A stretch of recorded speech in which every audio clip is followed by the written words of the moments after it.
Hey guys, welcome to source point. Myself Ruchika and good morning to all of you. अभी हम लोग यहाँ पे डिस्कस करने वाले हैं इनसाइट आइज के क्विज जो कि हमारे जुलाई मंथ की है।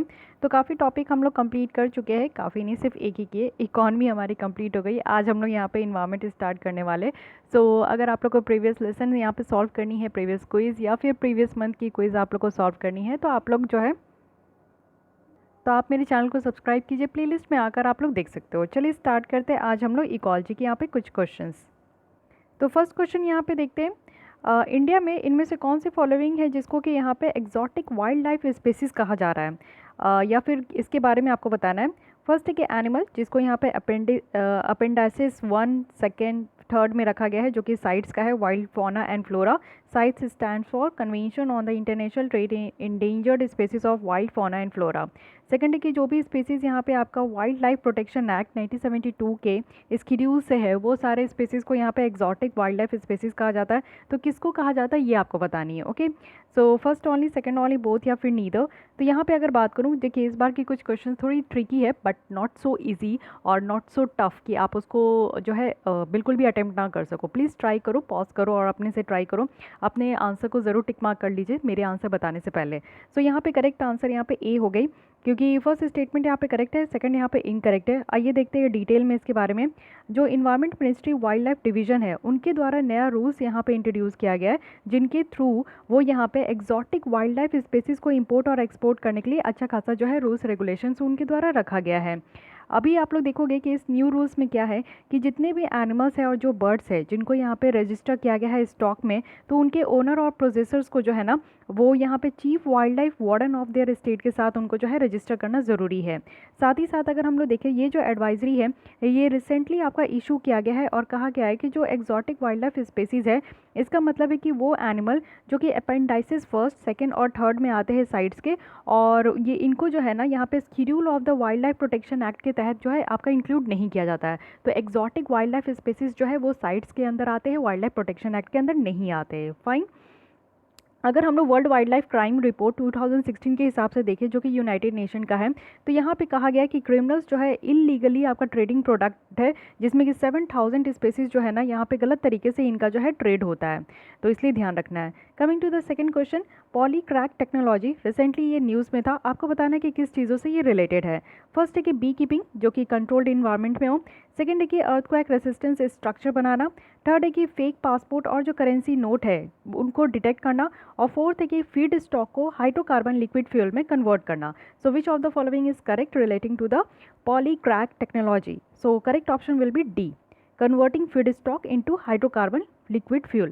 तो ये कंट्री का first government owned waste to energy plant है, जो कि यहाँ पे आप लोग देखोगे कि आपका कमीशन कहाँ किया गया, तो मंचेश्वर कैरियज रिपेयर वर्कशॉप, जो कि आपका उड़ीसा में है। तो याद रखना है Polycrack technology, which is very important. Polycrack होता क्या है, ये वर्ल्ड का वेरी फर्स्ट आपका पेटेंटेड हेट्रोजीनस कैटलिस्ट प्रोसेस है।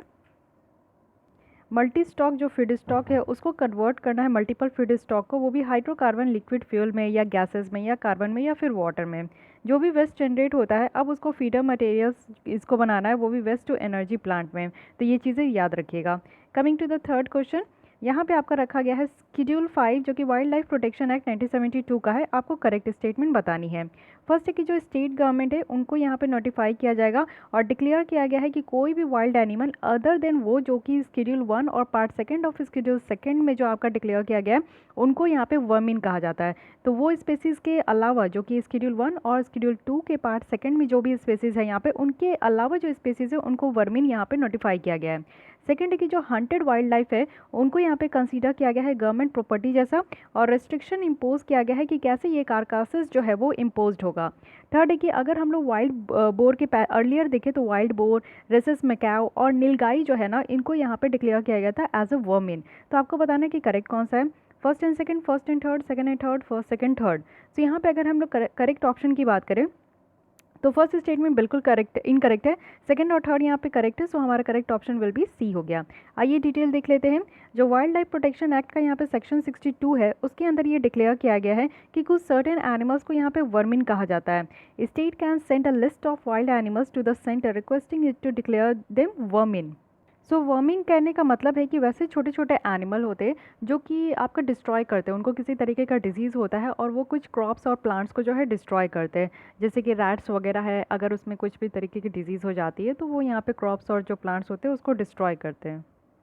तो सेंट्रल गवर्नमेंट जो है यहाँ पे नोटिफिकेशन के द्वारा ये डिक्लेयर कर सकते हैं कि कोई भी वाइल्ड एनिमल्स है अदर देन वो जो कि यहाँ पे शेड्यूल 1 और शेड्यूल सेकंड जो कि पार्ट सेकंड के हैं वो वर्मिन हो सकते हैं।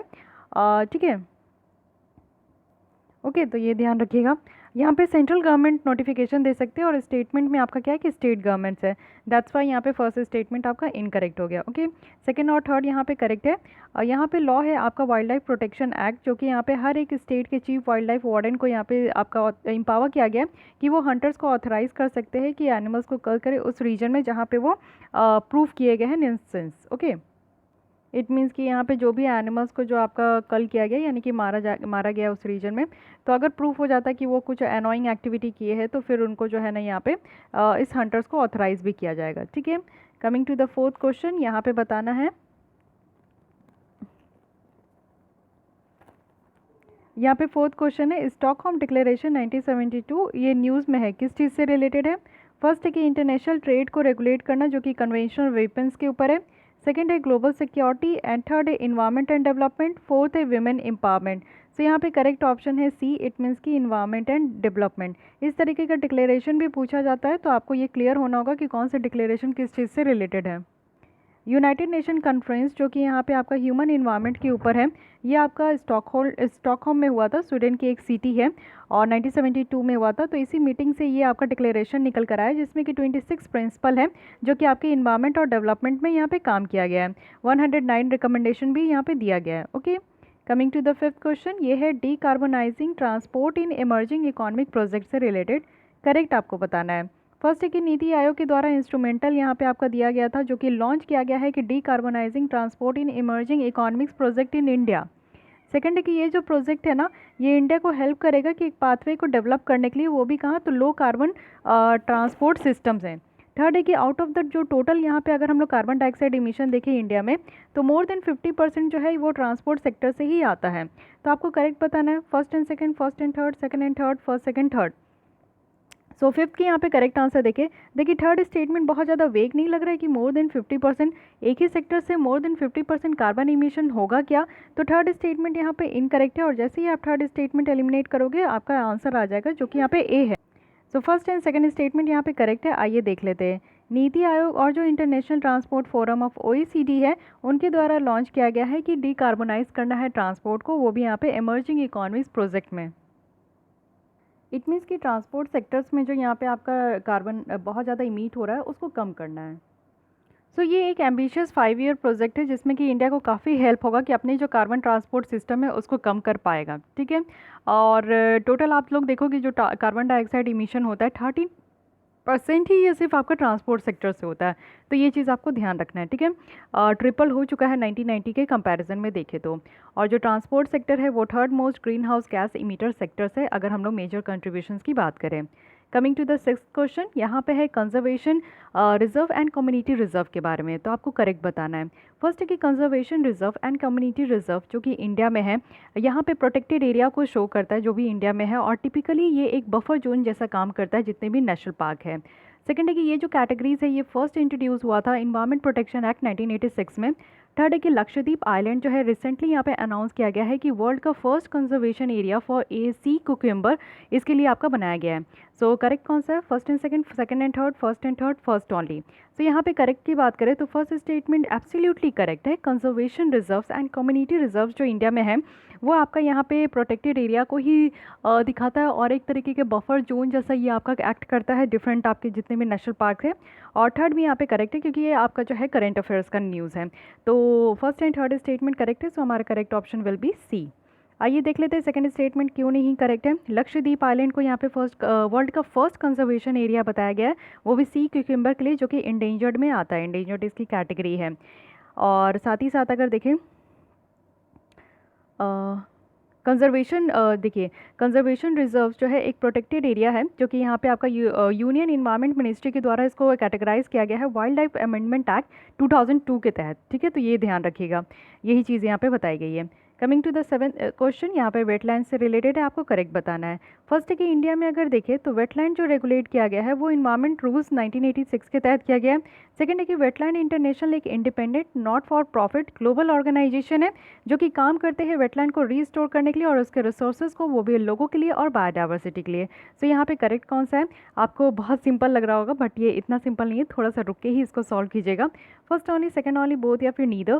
तो यहाँ पे करेक्ट आंसर जो है वो बी है, क्योंकि सेकंड स्टेटमेंट करेक्ट है, फर्स्ट यहाँ पे इनकरेक्ट है। आइए देख लेते हैं।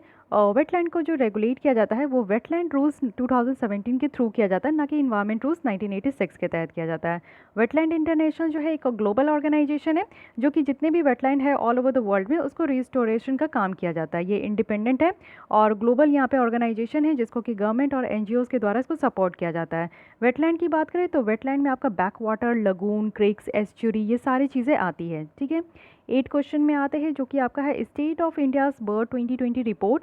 तो ये रिपोर्ट के बारे में हम लोग ने काफ़ी अच्छे से डिस्कस भी किया था। आइए देख लेते हैं कौन सी करेक्ट है। ये फर्स्ट कॉम्प्रिहेंसिव असेसमेंट है रेंज, एबंडेंस और कंजर्वेशन स्टेटस का, जो कि हमारे इंडिया में जितने भी बर्ड्स हैं, और इसको रिलीज़ किया गया था जो आपका CMS COP13 था, उसी में ये रिपोर्ट जो है ये प्रिपेयर किया गया है बर्ड लाइफ इंटरनेशनल के द्वारा। थर्ड है कि जो मच ऑफ द डेटा जो है ये सिटीजन साइंस के ऊपर बेस्ड है, और इन्फॉर्मेशन जो प्रोवाइड किया गया है ये बर्ड वॉचर्स के द्वारा किया गया है, जो कि वेरियस प्लेटफॉर्म में है। तो आपको करेक्ट बताना है, first and second, first and third, second and third, first second third. तो यहाँ पे अगर करेक्ट की बात करूँ तो फर्स्ट स्टेटमेंट एब्सोल्युटली करेक्ट है, क्योंकि यही न्यूज़ में था। सेकंड यहाँ पे इनकरेक्ट है, थर्ड भी करेक्ट है, सो हमारा correct option will be B, sorry यहाँ पे बी हो जाएगा। Okay, first and third statements are correct. जो state of India's bird 2020 report है, ये फर्स्ट कॉम्प्रिहेंसिव असेसमेंट है कि यहाँ पे बर्ड्स का रेंज देखा जाता है, कितने अबंडेंस है और उनकी कंजर्वेशन स्टेटस क्या है, ये देखा जाता है। COP13 इंडिया में हुआ है, गांधीनगर में, गुजरात वाले एरिया में। So you have to remember this all, और बस इतनी चीज़ें आप लोग को ध्यान रखना है। Coming to the 9th question, black carbon के बारे में है। सो ब्लैक कार्बन के लिए जो है शंकर IAS अकेडमी की अगर आपने पढ़ी है उस बुक में, तो ब्लैक कार्बन बहुत अच्छे से दिया गया। फर्स्ट है कि ब्लैक कार्बन एक कंपोनेंट है फाइन पार्टिकुलेट मैटर का, जो कि आपका इनकम्प्लीट जो कंबशन होता है फॉसिल फ्यूल्स, बायोफ्यूल और बायोमास, इससे आपका निकलता है। सेकंड है कि ब्लैक कार्बन जो है वो एल्बिडो को इंक्रीज़ करता है जब इसको स्नो और आइस में डिपॉजिट किया जाता है। थर्ड है कि ट्रॉपिक्स में देखें तो black carbon in soil significant contribute करता है सॉइल फर्टिलिटी को।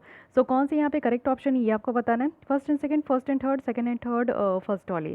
सो फर्स्ट स्टेटमेंट बिल्कुल करेक्ट है। जो ब्लैक कार्बन आपका निकलता है जब कुछ भी आपका फॉसिल फ्यूल हो, बायोमास हो, अगर ये आधा अधूरा जलता है तभी ब्लैक कार्बन आपका निकलता है। थर्ड भी बिल्कुल करेक्ट है। ब्लैक कार्बन से क्या होता है कि सॉइल फर्टिलिटी बढ़ती है, लेकिन ऐसा नहीं है कि ब्लैक कार्बन से आपका अल्बिडो इंक्रीज होता है, नहीं, अल्बिडो डिक्रीज होता है। अल्बिडो क्या होता है कि सूरज से निकलने वाली जो रेश आपकी किरणें होती है, जब वो आपका आइस में पड़ता है तो जितना वो आता है उससे ज़्यादा जो है रिफ्लेक्ट बैक हो जाती है किरण, तो इसको हम लोग कहते हैं अल्बिडो। ओके, तो यहाँ पे first and third statement correct है, so B is the correct option. Black carbon से क्या है कि यहाँ पे ह्यूमन मॉर्बिडिटी और प्री मैच्योर मोर्टालिटी देखने को मिलता है, डेथ देखने को मिलता है। साथ ही ब्लैक कार्बन जो है एक क्लाइमेट फॉर्सिंग एजेंट है, और ब्लैक कार्बन जो है अर्थ को हमारे और ज़्यादा गर्म कर देती है, क्योंकि यहाँ पे सनलाइट को और ज़्यादा एब्जॉर्व किया जाता है, हीटिंग हमारे एटमॉस्फेयर को हीट कर देता है, और इससे क्या होता है कि एल्बिडो रिड्यूस हो जाता है। ठीक है, coming to the 10th question, recently एक रेयर ऑर्किड स्पेसीज जो कि यूलोफिया ऑप्ट्यूस है, इसको हम लोग ग्राउंड ऑर्किड भी कहते हैं, ये डिस्कवर किया गया इंडिया में आफ्टर मोर देन 100 ईयर्स। तो किस स्टेट में है ये बताना, Arunachal Pradesh, Kerala, Uttarakhand, UP. So correct option is D, UP.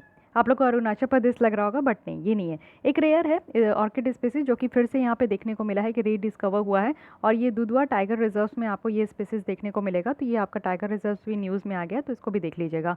इस स्पेसीज की जो IUCN में रेड लिस्ट में अगर कैटेगरी देखें तो क्रिटिकली एंडेंजर्ड है। ठीक है, तो ये भी ध्यान रखिएगा।